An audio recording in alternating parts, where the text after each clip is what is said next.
вечер до сите љубители на музиката.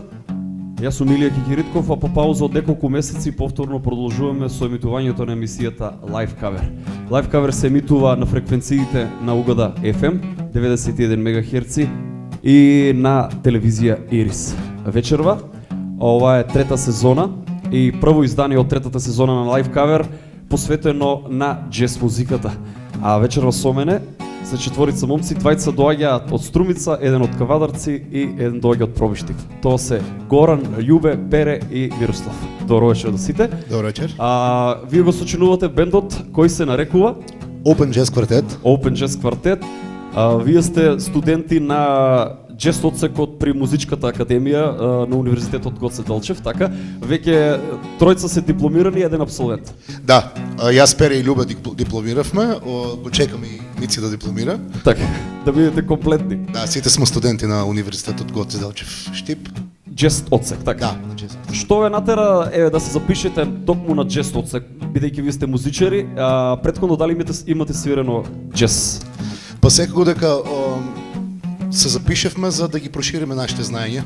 Знам дека сите отидовме со една таква идеја и со еден таков, како да кажем, понес, да дознаеме нешто повеќе за таа музика. Бидејќи ова е единствениот джез одсек во Македонија, мисличи. Да. На Универзитетот во Скопје, на Музичката академија не се студира джез. Така? Тој стандарден джез, мислам дека не се студира, не знам, треба. Секој случај вие сте меѓу првата генерација овде во Универзитетот Гоце Делчев на Музичката академија, така. Инаку, што се разликува, по што се разликува джез музиката од останатите жарови на музика? Па секој тоа што го обележува джезот е всушност големата слобода во импровизација и во вметнување на сопствени мелодии и изразување на индивидуалниот музичар како носител на музиката и тоа всушност е најголемата. Меѓутоа, за да се изразуваш слободно во музиката, најпрво би требало да имаш музичка база. Да, треба да ги знаеш музичките правила. Значи мора да си музички одлично подкуван, доколку сакаш да почнеш да свириш джез музика, така? Има ли подлога во Македонија каде што се промовира джез музиката, каде што се свири джез музика? Еве, ова емисија е еден вид медиум за промоција и на джез музиката и на секаков вид на музика, меѓутоа дали има места во Македонија каде што се слуша и каде што се свири джез музика? Со самото отварање на овој одсек овде во Штип и самите музичари, а и публиката околу музичарите почна да се интересира повеќе за джез музиката и почна повеќе да навлегува во тие културни слоеви и мислам дека се уште не е во тој замав тргнато да се слуша. Таа музика не е комерцијална, не можеш да... Како што велат, джезот е музика за музичари.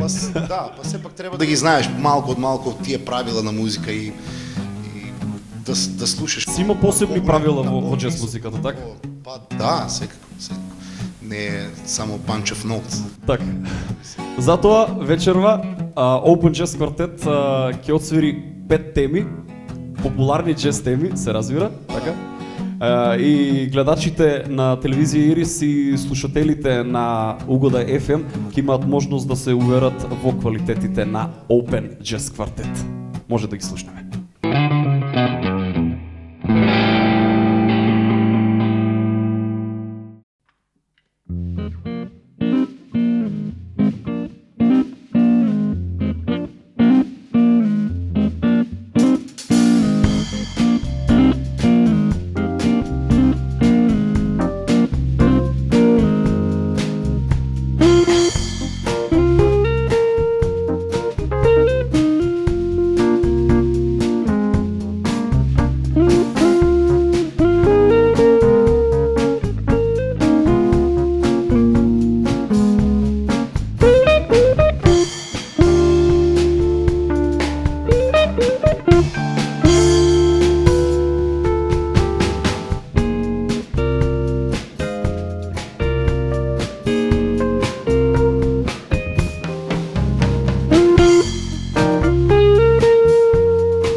Се надевам дека уживавте во изведбата на Open Jazz Quartet.